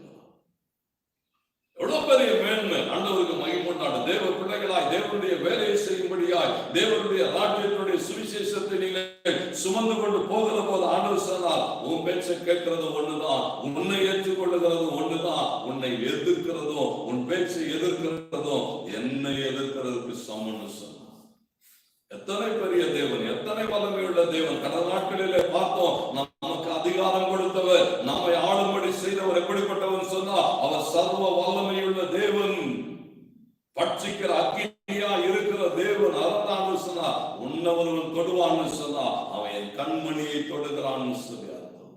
தேவனுக்கு மகிமை உண்டாகட்டும். தேவ பிள்ளைகளுக்கு தேவன் கொடுத்திருக்கிற மேன்மையை நீங்கள் அறிந்து கொள்ளுங்கள். ஒருவன் உன் பேச்சை கேட்பானால் அவன் என்னை ஏற்றுக் கொள்ளுகிறான், என் பேச்சை கேட்கிறான் என்ற அர்த்தம். ஒருவன் உன்னை எதிர்ப்பானால் அவன் என்னை எதிர்க்கிறான் என்றார். தேவனை ஒருவன் கனவீனம் பண்ணுகிற போது, தேவனை ஒருவன் அசட்டை பண்ணுகிற போது, அவர் எப்படி தேவனிடத்தில் இருந்து ஆசீர்வாதத்தை பெற்றுக் கொள்ள முடியும்? தேவனுடைய பிள்ளைகளை, தேவனுடைய வேலை செய்கிற ஒவ்வொருவரையும் நீங்க கனம் பண்ணீங்கன்னா, நீங்க கர்த்தரை கனம் பண்ணுகிறதாக அர்த்தம். ஊழியக்காரனை நீ கனம் பண்ணா, நீ தேவனை கனம் பண்ணுகிறதாய் அர்த்தம். ஊழியக்காரனுடைய பேச்சை கேட்டினா, நீ தேவனுடைய பேச்சை கேட்கிறதாக அர்த்தம். இதையெல்லாம் செய்யலன்னு சொன்னா, அன்று சொன்னா, உங்களை அசட்டை பண்ணுகிறவன் என்னை அசட்டை பண்ணுகிறதாகத்தான் நான் கருதுவேன். ஆண்டவருடைய வார்த்தை அப்படித்தான் சொல்லுகிறது. உன் பேச்சை ஒருத்தன் கேட்கிறதா, அவன் என் பேச்சை கேட்கவில்லை என்று தான் நான் கருதுவேன். ஆண்டவருக்கு மகிமை. எத்தனை மேன்மையான நிலைமையிலே நியமிக்கப்பட்டு இருக்கிறார்கள், எத்தனை மேன்மையான நிலைமையிலே இவர்கள் அனுப்பப்பட்டு இருக்கிறார்கள் என்பதை நாம் அறிந்து கொள்ள வேண்டும். நமக்கு தேவன் நம்மிடத்திலே ஆண்டவர் அப்படிப்பட்டதான ஒரு அழைப்பையோ, அப்படிப்பட்ட ஒரு மேன்மையை கொடுத்திருக்கிறார். சாதாரணமானவர்கள் தான் இவர்கள், அப்போஸ்தலர்கள் அல்ல. சாதாரணமான ஒரு 70 பேரை தெரிந்தெடுத்து கர்த்தர் அனுப்புகிறார். அனுப்புகிற போது அதுக்கு அடுத்த 2வது காரியம் சொல்லப்பட்டிருக்கிறது. அவர்களிடத்திலே கொடுக்கப்பட்ட செய்தி, அவர்களிடத்திலே கொடுக்கப்பட்ட வேலை. இன்னைக்கு தேவ பிள்ளைகள் அதை அறிந்து கொள்ள வேண்டும். நான் ஆண்டவராலே அனுப்பப்பட்டு இருக்கிறேன் சொன்னால், என்னை அனுப்பினவர் எனக்கு கொடுத்திருக்கிற வேலை என்ன என்பது எனக்கு தெரிய வேண்டும். என்னை அனுப்பினவர் என்னிடத்திலே கொடுத்திருக்கிற செய்தி என்னவென்று எனக்கு தெரிய வேண்டும். ஒன்னும் தெரியாம ஓடக்கூடாது. கர்த்தருக்கு மகிமை உண்டாகும். ஒரு செய்தியும் இல்லாம பாருங்க, இங்கே சொல்லப்பட்டிருக்கிறது 10ஆம் அதிகாரம் 1 வசனம். அவர்களை தெரிந்து கொண்டு அங்கே போடப்பட்டிருக்கிறது, தாம் போகும் சகல பட்டணங்களுக்கும் இடங்களுக்கும் அவர்களை தமக்கு முன்னே 2 பேராக அனுப்பினார். இயேசுவுக்கு வழியை ஆயத்தம் பண்ண வேண்டும். நீ ஒரு வீட்டுக்குள்ளால் போகிற போது அந்த வீட்டை எப்படி ஆயத்தம் பண்ணுகிறாயா? இயேசு வருகிற ஒரு வீடாக ஆயத்தம் பண்ண வேண்டும். ஆமென் சொல்லுங்க. தேவனுக்கான வழியை ஆயத்தம் பண்ணுகிற ஒரு வேலை, அந்த வேலையை செய்கிறவரே எத்தனை ஒரு பாரத்தோடு கூட, எத்தனை பொறுப்போடு கூட செய்தாக வேண்டும். நீங்க ரோடு போடுறவங்க போய் கேட்டு பாருங்க, சம்பளத்துக்கு ஏதோ வேலை செய்து கொண்டு இருக்கிறான், ஏதோ அள்ளி போடுகிறான், ஏதோ செய்து கொண்டு இருக்கிறான், ஆண்டவருக்கு மகிமை உண்டாகட்டும். ஆனா அவனுக்கு தெரியாது, அவன் 2 மாபெரும் நகரங்களை இணைக்கிற ஒரு வேலையை செய்து கொண்டு இருக்கிறான். ஒரு சாலை போடுகிறான்னு சொன்னா, ஒரு ஹைவே போடுகிறான்னு சொன்னா, ஒரு நகரத்தையும் இன்னொரு நகரத்தையும் இணைக்கிறதான ஒரு பெரிய வேலையை செய்து கொண்டு இருக்கிறான். அவன் ஒருவேளை வேலை செய்கிற இடம் சாதாரணமானதாக இருக்கலாம், தூரம் சாதாரணமானதாக இருக்கலாம். ஆனா அந்த சின்ன சின்ன சின்ன தூரங்கள் இணைக்கப்படுகிற போது 2 மாபெரும் நகரங்கள் இணைக்கப்படுகிற ஒரு பிரதான வேலையை செய்கிறதான உணர்வு இருக்கணும். என்ன வேலை செய்கிறோம்? ஊழியம் செய்கிறோம். என்ன ஊழியம் செய்கிறோம்? கர்த்தருக்கு மகிமை உண்டாகட்டும். பரலோகத்தையும் நரகத்தையும் கர்த்தருக்கு மகிமை உண்டாகட்டும். கவனிங்கள், எப்படிப்பட்ட சூழ்நிலைகளிலே தேவன் எந்த இடத்துக்கு போகிற மக்களை எந்த இடத்துக்கு நேராக திருப்பும்படி நம்மை அழைத்திருக்கிறார் என்பதை அறிந்து கொள்ள வேண்டும். பூமியிலிருந்து பரலோகத்துக்கு ஒரு ஏணி வைக்கப்பட்டது என்று எழுதப்பட்டிருக்கிறது. தேவனுக்கு மகிமை உண்டாகட்டும். யோவான் 1 கடைசி வசனம் அப்படி சொல், மனுஷகுமாரனுக்குள்ள இருந்துதான் ஒரு இணைக்கிற வேலையை செய்ய கர்த்தர் என்னை அழைத்திருக்கிறார். அந்த சாலையை நான் சரியா என்ன செய்ய வேண்டுமா? அமைத்துக் கொடுக்க வேண்டும். என்று சொன்னா, இயேசு எனக்கு பின்னாலே வருகிறார். அப்படித்தான் சொன்னான். யோவான் சொல்லுகிற போது அப்படித்தான் சொன்னான். தன்னை அறிந்திருந்தான், தன் செய்தியை அறிந்திருந்தான், தனக்குண்டானவர்களை சரியாய் அறிந்திருந்தான். அவன் யார் என்று கேட்ட போது அவனிடத்திலே சரியான பதில் இருந்தது. ஒரே ஒரு வேலையை தான் சொன்னான், நான் அவருக்கு வழியை ஆயத்தம் பண்ணும்படியாய் அவருக்கு முன்னாலே ஓடிக்கொண்டிருக்கிறேன். இயேசுவுக்கு முன்னாலே ஓட அழைக்கப்பட்டிருக்கிறாய். ஆண்டவருக்கு மகிமை உண்டாகட்டும். அதை சரியாய் உணர்ந்து அந்த வேலையை நீ செய்தாக வேண்டும். எதுக்கு உன்னை நியமித்திருக்கிறார்? எதுக்கு உன்னை அனுப்பி இருக்கிறார்? ஏன் நீ தேவனாலே தெரிந்து கொள்ளப்பட்டிருக்கிறாய் என்று சொன்னா, உன் நிமித்தம் இயேசுவுக்கான ஒரு பாதை உண்டாக்கப்பட வேண்டும்.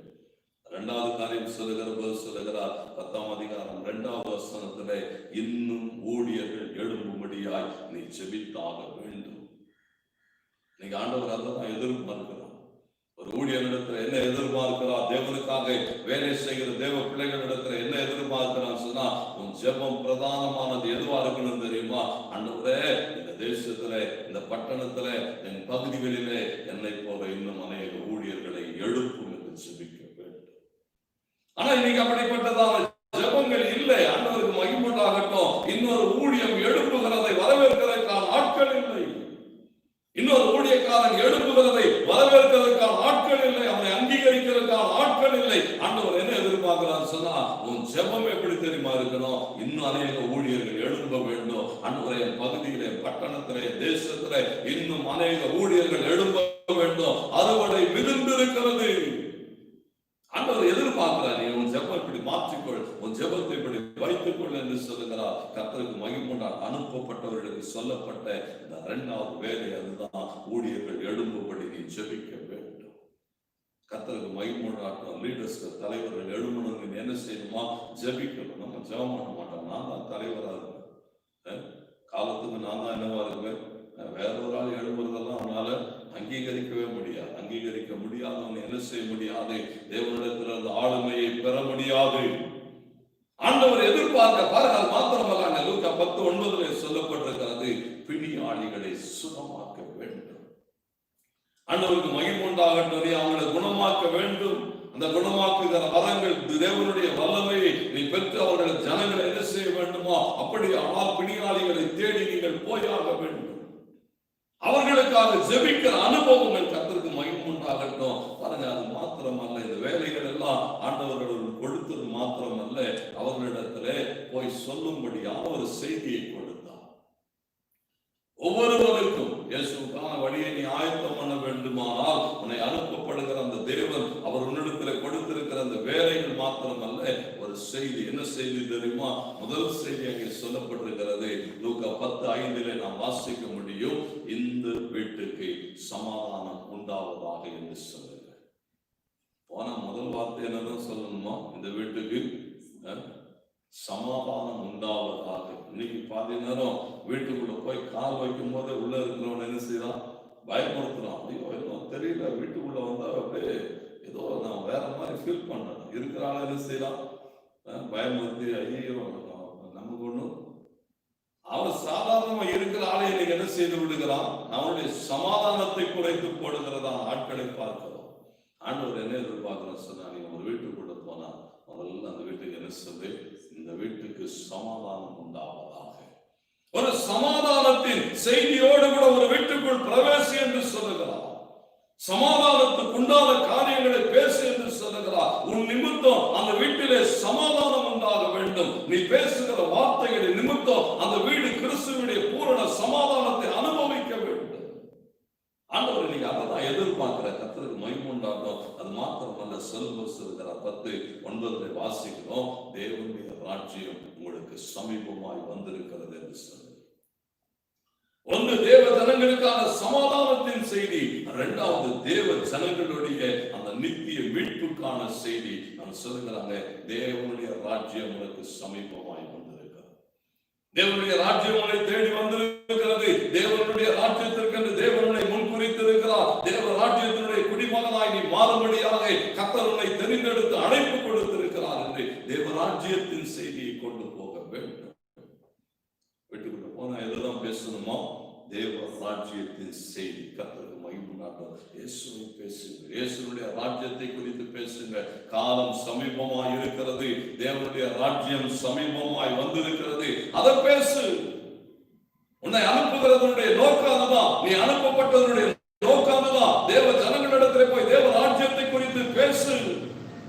ஆண்டவருக்கு மகிமை உண்டாகும். அது மாத்திரமல்ல, அங்கே சொல்லுகிற போது நீங்க அந்த 10ஆம் அதிகாரம் லூக்கா 10:9-11 வரைக்கும் வாசித்து பாருங்க. ஆண்டவர் சொல்லுகிற போது சொல்லுகிறார், உன்னை நேசிக்கிறவனுக்கும் ஒரே செய்திதான், உன்னை எதிர்க்கிறவனுக்கும். ஆண்டவர் சொல்லும்போது சொல்லுகிறார், நீ போகிறாய், அந்த பட்டணத்தில் ஒருவன் உன்னை ஏற்றுக்கொள்ளவில்லை, ஆனால் பட்டணத்துக்கு விரோதமான காரியங்களை எல்லாவற்றையும் நீ செய்.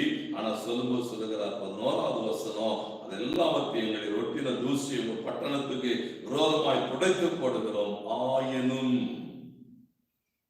11வது வசனத்துல ரொம்ப அழகா சொல்லுகிறார், ஆயினும் தேவனுடைய ராஜ்யம் உங்களுக்கு சமீபமாய் இருக்கிறதை அறிந்து கொள்ளுங்கள். உன்னை நேசிக்கிறவனுக்கு அதே செய்திதான், உன்னை எதிர்க்கிறவனுக்கு அதே செய்திதான், உன்னை விரோதிக்கிறவனுக்கு அதே செய்திதான், உண்மையில அன்பு பாராட்டுகிறவனுக்கு அதே செய்திதான்.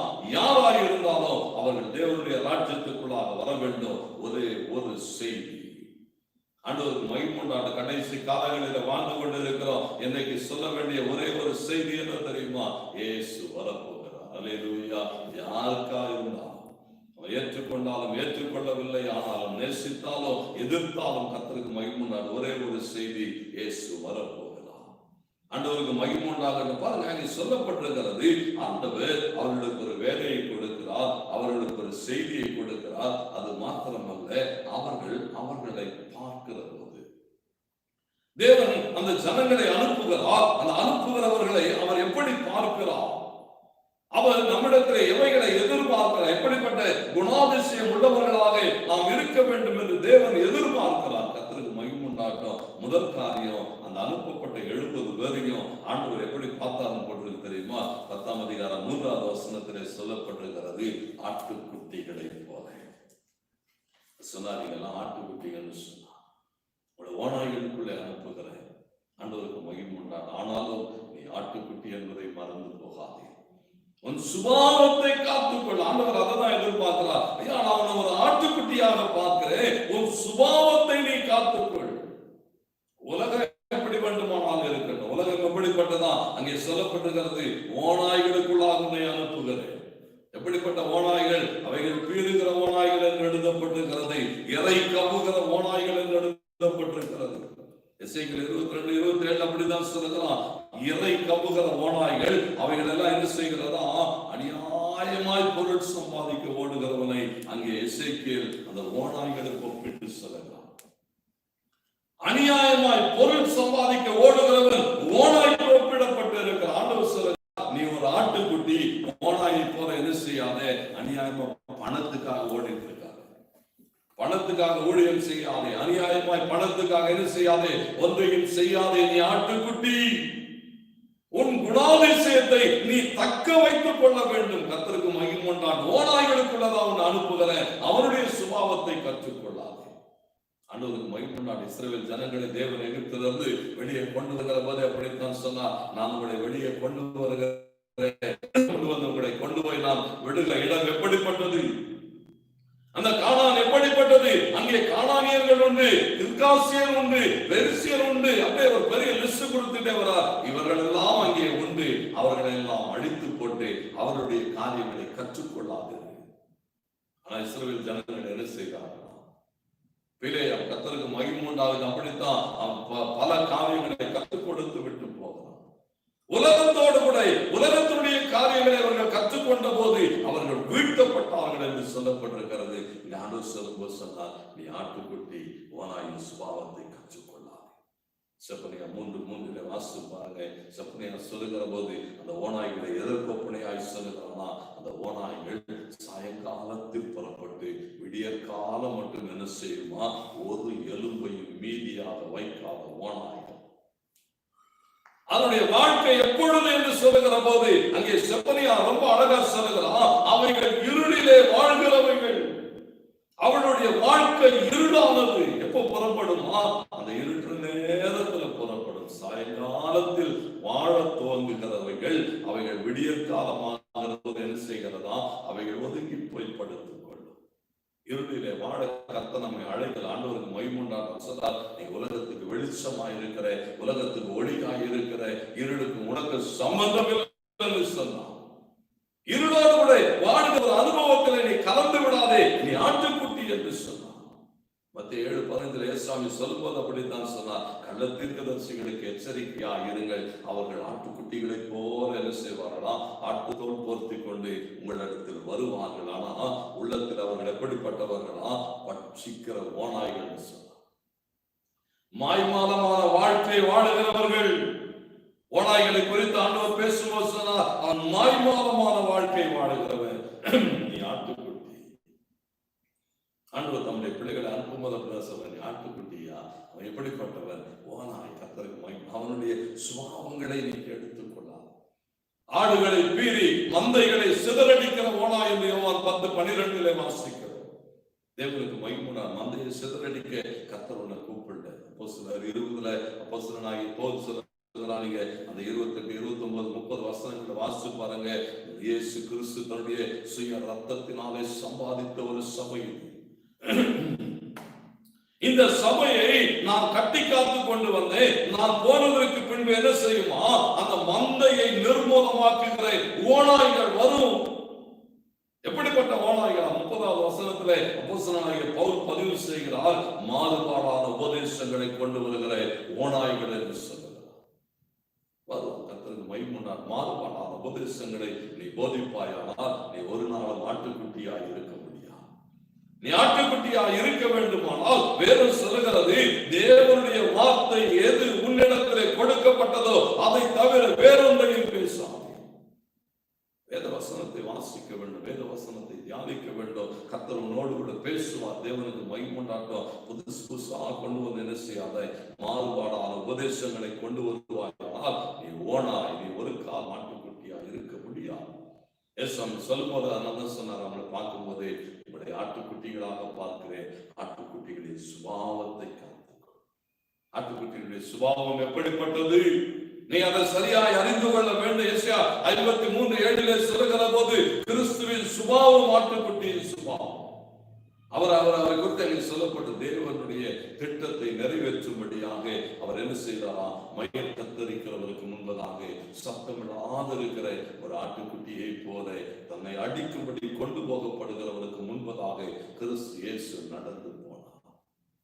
சூழ்நிலைகளுக்குள்ளாக தேவ பிள்ளைகள் என்ன செய்ய வேண்டியிருக்கிறதா, தங்களை அர்ப்பணித்து தேவனுடைய திட்டம் நிறைவேறும்படியாக நான் என்னை அர்ப்பணிக்கட்டும் என்று சொல்லி வாழ்கிற ஒரு வாழ்க்கை அழைப்பு. அந்த அழைப்பினுடைய மேன்மையை அறிந்து கொள். நீ யாராய் அழைக்க ஆண்டவர் சொன்னார், ஒரு ஆட்டுக்குட்டி. ஆட்டுக்குட்டியினுடைய மேன்மை என்ன? வேதம் முழுவதும் நீங்க வாசித்து பாருங்க. பழைய ஏற்பாட்டுல எல்லா பலிகளிலும் ஆட்டுக்குட்டியை நீங்கள் பார்க்க முடியும். ஒரு பாவ நிவாரண பலியா, குற்ற நிவாரண பலியா, எந்த பலியா இருந்தாலும் தேவனுக்கு மகிமை உண்டாகட்டும், அங்கே ஒரு ஆட்டுக்குட்டி. நியாயாதிபதிகள் நீங்க யாத்திராகமோ 13:13 வாசித்து பாருங்க. யாத்திராகமம் 13:13 சொல்லப்பட்டிருக்கிறது, கழுதையை மீட்க தன்னை தருகிற ஆட்டுக்குட்டி என்று பதிவு செய்யப்பட்டிருக்கிறது. கழுதையினுடைய தலையீற்றை மீட்கும்படியாக ஆண்டவருக்கு மகிமை உண்டாக யோசித்து பாருங்க. கழுதைகளை மீட்க தன்னையே பலியாய் கொடுக்கிற ஆட்டுக்குட்டி, அர்ப்பணிக்கிற ஆட்டுக்குட்டி. ஆண்டவருக்கு மகிமை உண்டாகட்டும். எதை மீட்க?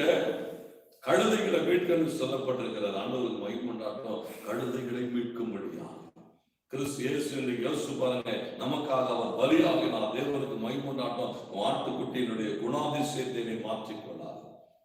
இவனுக்காக முடியாது, இவனுடைய ரட்சிப்புக்காக முடியாது. இல்லை, கழுதைகளை மீட்கிறதுக்கும் அந்த ஆட்டுக்குட்டி தன்னை பலியாய் கொடுக்கிறது.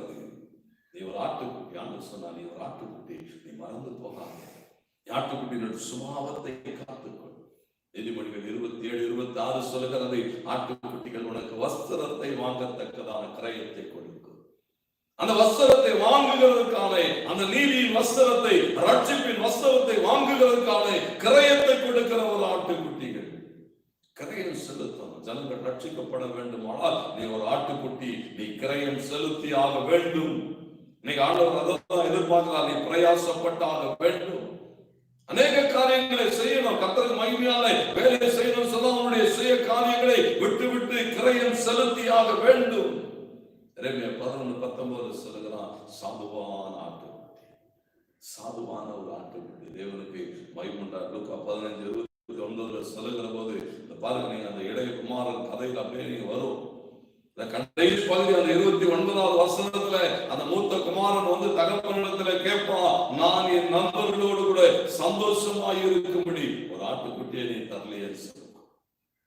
அப்படின்னா என்ன அர்த்தம்? அந்த ஆட்டுக்குட்டி மற்றவர்களுக்கு சந்தோஷத்தை கொண்டு வரும்.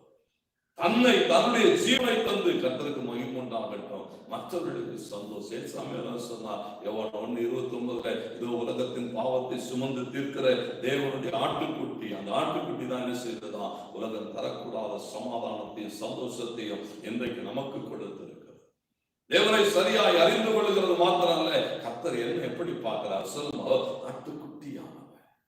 நீங்க ஆதியாகமம் 3:21 நீங்கள் அந்த ஆட்டுக்குட்டி அடிக்கப்பட்டதை நீங்கள் பார்க்க முடியும். வெளிப்படுத்தல் 21:22 நீங்கள் பார்க்க முடியும். இந்த கடைசி ஆரம்ப புத்தகம் துவக்கி கடைசி புத்தகம் வரைக்கும் ஆட்டுக்குட்டியானவர், ஆட்டுக்குட்டியினுடைய இந்த காரியங்களை நீங்கள் பார்க்க முடியும். ஏசாமி சொல்லுங்க சொன்னார், ஐயா இந்த ஆட்டுக்குட்டி உன் சுபாவத்தை காத்துக்கொள், ஓநாய்களுக்குள்ளே அனுப்புகிறேன், ஓநாய்களுடைய சுபாவத்தை நீ அறிந்து. இன்னைக்கு அது மாத்திரமல்ல, இரண்டாவது தேவன் அவர்களை எப்படி பார்க்கிறார் சொன்னா, அந்த லூக்கா 10:7 போடப்பட்டிருக்கிறது, நீ ஒரு வேலையாள். ஆண்டவர் சொல்லும்போது சொல்லுகிறார், நீ ஒரு வேலையாள், உனக்கு ஒரு எஜமானன் உண்டு. உன் எஜமானன் என்ன சொல்லுகிறாரோ அதை செய்தாக வேண்டும். எஜமானன் எதிர்பார்ப்பதை நீ நிறைவேற்றியாக வேண்டும். இன்னைக்கு பாருங்க, நம்ம அதை சரியா அறிந்து கொள்ளணும்னா யாருன்னு சொன்னா, நான் ஒரு வேலையாள். எஜமானனை பார்க்கிறவன் எப்படி இல்லையா? மேன்மையானவன் இல்லை. 10:24 ஆண்டவர் சொல்லுகிற போது சொல்ல, வேலைக்காரன் அந்த எஜமானனை பார்க்கலும் மேன்மையுள்ளவன் அல்ல. நம்ம மேன்மையெல்லாம் பெருசுதான். அல்லேலூயா. ஆண்டவர் தான் மேன்மை. தேவனுக்கு மகிமை உண்டாக. எனக்கு ஒரு எஜமானன் உண்டு. என் எஜமானன் என்ன சொல்லுகிறார்? நீங்க ஆதியாகமம் 18:7 பாருங்க, அங்கே சொல்லப்பட்டிருக்கிறது, ஆபிரகாம் மாட்டு மந்தைக்கு ஓடி ஒரு இடத்தை பிடித்து கொண்டு வந்து என்ன செய்தான்னா, வேலைக்காரன் கையிலே கொடுத்தான். அதை அவன் சீக்கிரமாய் சமைத்து கொண்டு வந்தான். வேலைக்காரனுடைய வாழ்க்கை கர்த்தருக்கு மகிமை உண்டாக. வேலைக்காரனுடைய வேலை என்ன தெரியுமா? எஜமானன் கொடுக்கிறதை சரியாய் வாங்கி அதை சீக்கிரமாய் சமைத்து கொண்டு வந்து தர வேண்டும். ஆமென் சொல்லுங்க. அல்லேலூயா. இன்னைக்கு ஆட்கள் பாருங்க, இந்த சமைத்து கொடுக்கிற அனுபவங்கள் ஆகாரம். தேவனுடைய வார்த்தை, தேவனுடைய வசனங்கள், தேவனுடைய வார்த்தை, தேவனுடைய வசனங்களை ஜனங்களுக்கு கொண்டு போய் கொடுக்கணும்னு சொன்னா எஜமானன் கொடுக்கிறதை கவனித்து காத்திருந்து வாங்க வேண்டும். ஆபிரகாம் ஒரு இளங்கல்லை பிடித்துக் கொண்டு வந்து வேலைக்காரன் கையிலே கொடுக்கிறான். வேலைக்காரன் அதை என்ன செய்கிறானா, சீக்கிரமாய் கொண்டு போய் சமைக்கிறான். சொன்னா இது எஜமானனுக்கு பிரியமாய் தேவ சமூகத்தில் காத்திருக்கிற போது ஆண்டவர் அப்படித்தான் வசனங்களை கொடுப்பான். மகனே, இந்த வசனங்களை எடுத்து கொண்டு போய் இதை சீக்கிரமாய் சமைத்து கொண்டு வா. ஆண்டவருக்கு மகிமை. ஆண்டவர் எதிர்பார்க்கிறார், நீ என்ன செய்தாக வேண்டும், உன் வேலை என்ன, உன்னிடத்தில் கொடுக்கப்பட்டவைகளுக்கு நீ எத்தனை உத்தரவாதியாக இருக்கிறாய். வெளிப்படுத்தவைகள் நிமித்தம், வெளிப்படுத்தப்பட்டவைகளின் நிமித்தம் ஆண்டவர் நம்மிடத்தில் எதிர்பார்க்கிற. என்னோடு கூட 22ஆம் அதிகாரம் 6வது வசனத்தை வாசித்து பாருங்க. அங்கே சொல்லப்பட்டிருக்கிறது, அறுக்கிறவர்கள் மேல் கண்காணியாயிருக்கிற வேலைக்காரன்.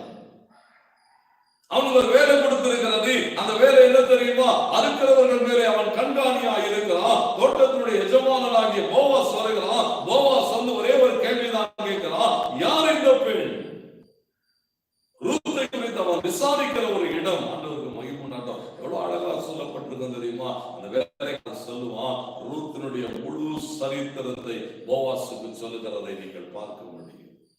யார் அவள், அவள் எப்படிப்பட்டவள், என்ன செய்து கொண்டு இருந்தால், எவைகளை. ஏன்னா ஆண்டவர் என்ன எதிர்பார்க்கிறார் சொன்னா, உன்னிடத்திலே, உன்னுடைய மந்தையிலே அல்லது உன்னுடைய தோட்டத்திலே உன்னோடு கூட வேலை செய்யும்படியாய் உன்னிடத்திலே தேவன் கொடுத்திருக்கிறவர்களை குறித்து உனக்கு என்ன செய்ய வேண்டுமா, ஒரு தெளிவு இருக்கணும்.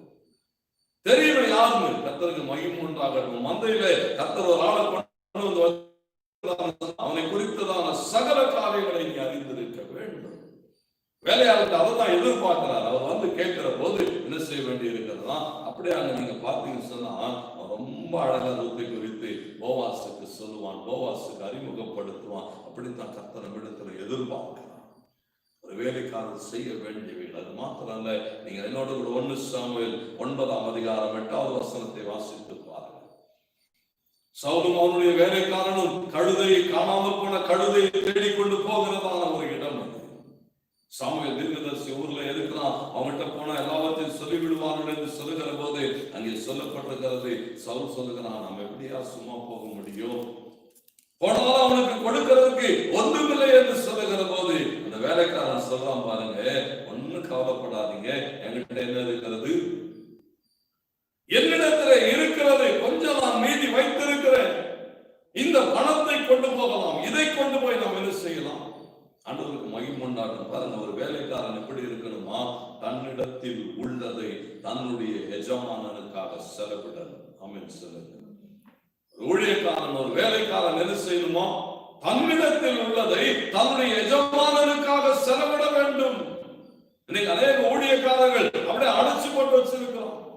பேங்க்ல போட்டு போட்டு போட்டு புட்டி வச்சிருக்கிறோம். கோடி கோடியாய் சேர்த்து வைத்திருக்கிறான். எஜமானன் கேட்கிறார், என் பிள்ளைகள் பசியோடு கூட இருக்கிறார்கள்.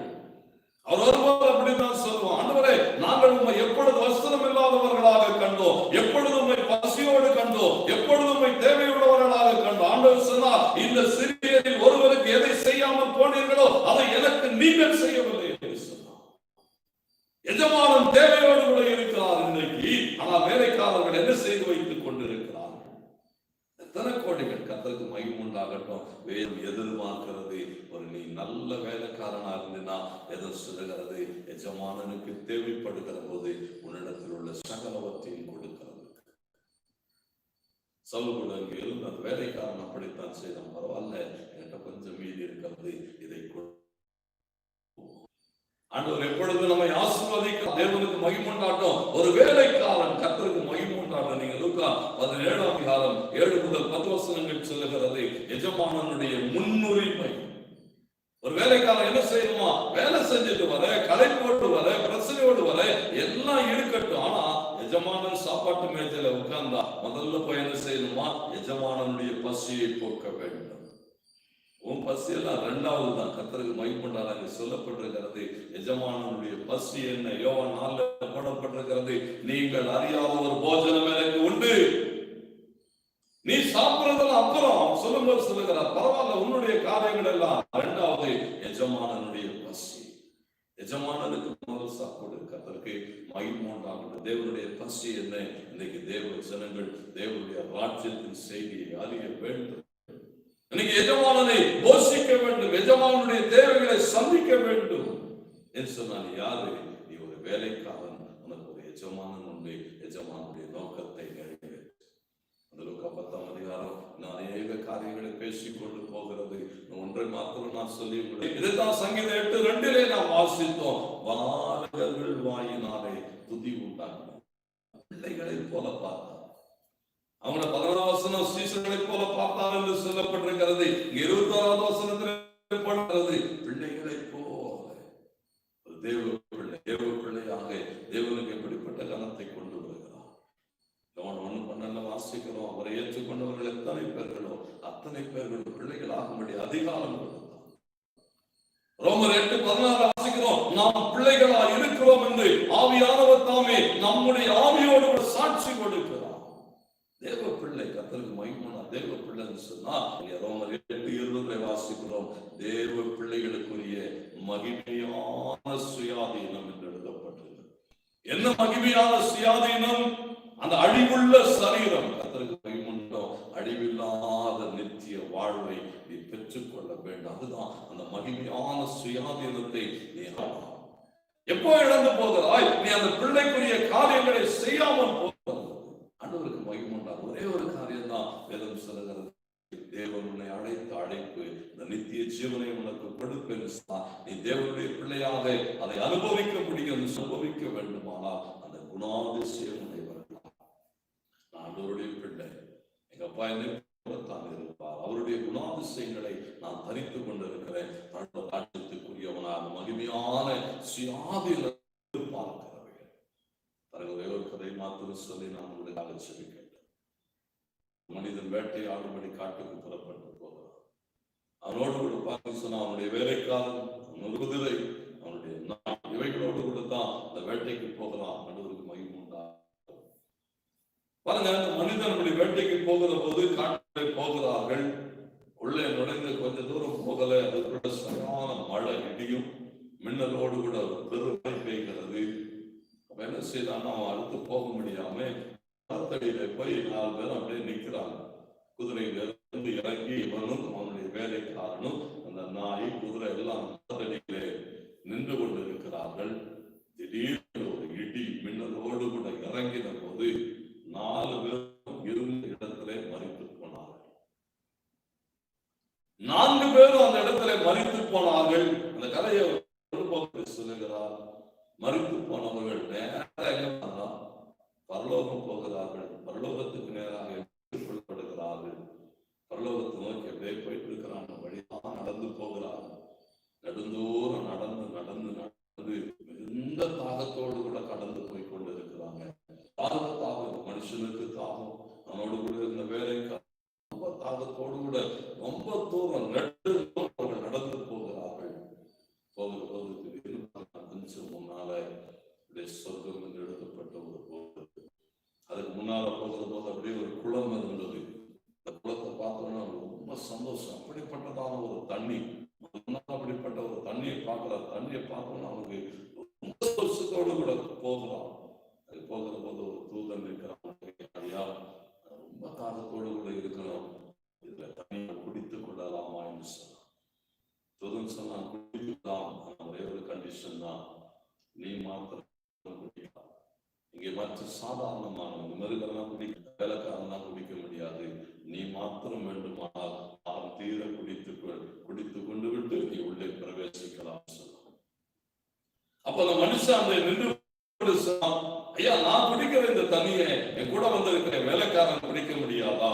என் குதிரை குடிக்க முடியாதா? என் நாய்க்குட்டி குடிக்க முடியாது? யாரும் குடிக்க முடியாது, நீ மாத்திரம் குடிக்கலாம். குடித்து விட்டு உள்ளாக போய் என்று சொன்ன.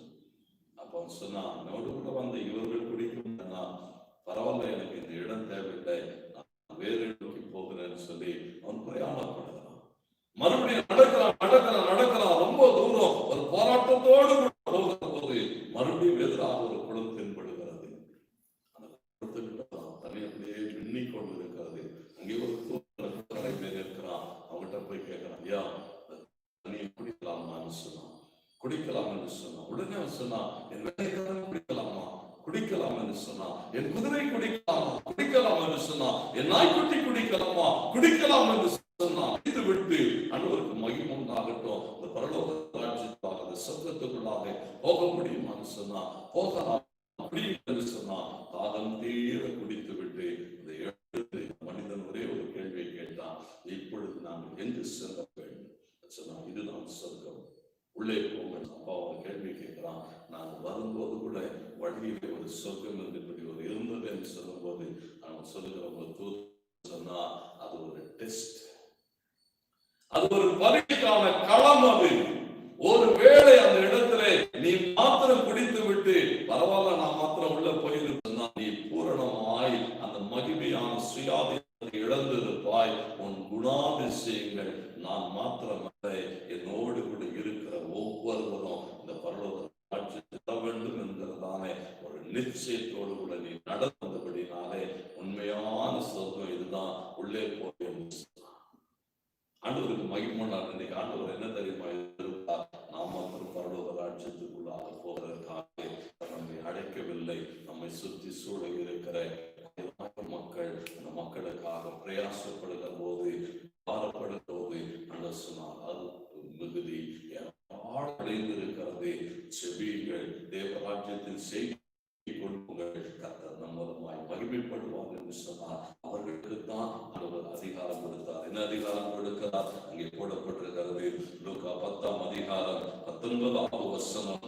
இதோ சர்ப்பங்களையும் தேள்களையும் மிதிக்கவும் சத்துருடைய சகல வல்லமையையும் மேற்கொள்ளவும் உங்களுக்கு அதிகாரம் கொடுக்கிறேன், ஒன்றும் உங்களை சேதப்படுத்த மாட்டார். அல்லேலூயா. தேவ பிள்ளைகள் தேவன் விரும்புகிறவைகளை செய்கிற போது பூரண அதிகாரம் உடையவைகளாய் ஒன்றும் நம்மை மேற்கொள்ள முடியாதபடி ஒரு பெரிய ஆளுமையோடு கூட அதிகாரத்தோடு ஒரு வெற்றியுள்ள வாழ்க்கை வாழ முடியும். கர்த்தருடைய வாழ்க்கையை நம் ஒவ்வொருவருக்கும் தருவாராக.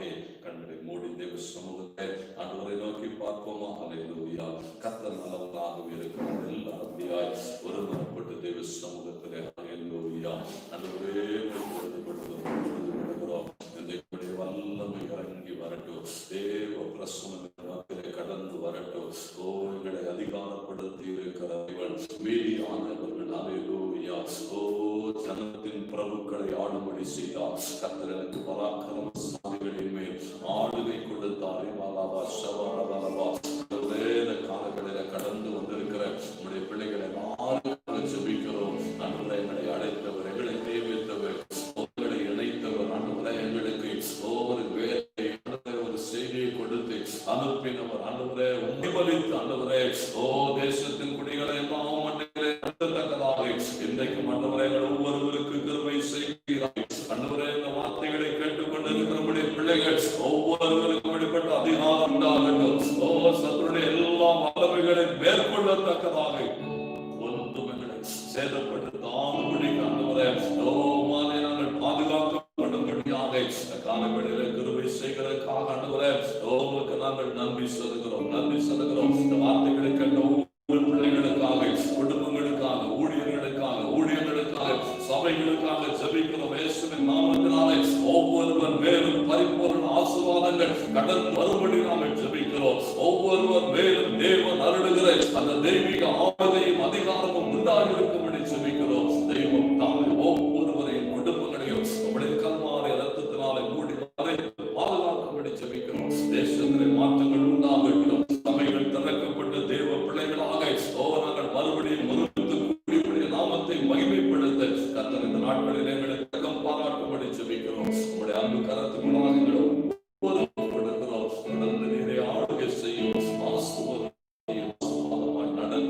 எல்லா தீமைக்கும் நீங்களாக்கி சேஷமாக கொரோனா வைரஸ் இயேசுவின் நாமத்தினால் அழிக்கப்பட்டு போகட்டும். தேவன் அருளுகிற சமாதானமும் சந்தோஷமும் எங்கள் ஒவ்வொருவருக்குள்ளாய் கடந்து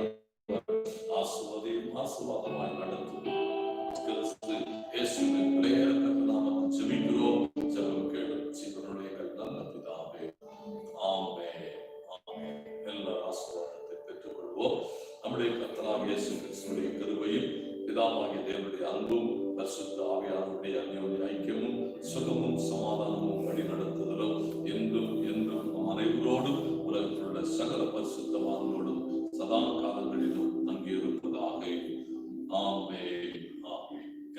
சேர்ந்து தேவன் ஆத்துமாவே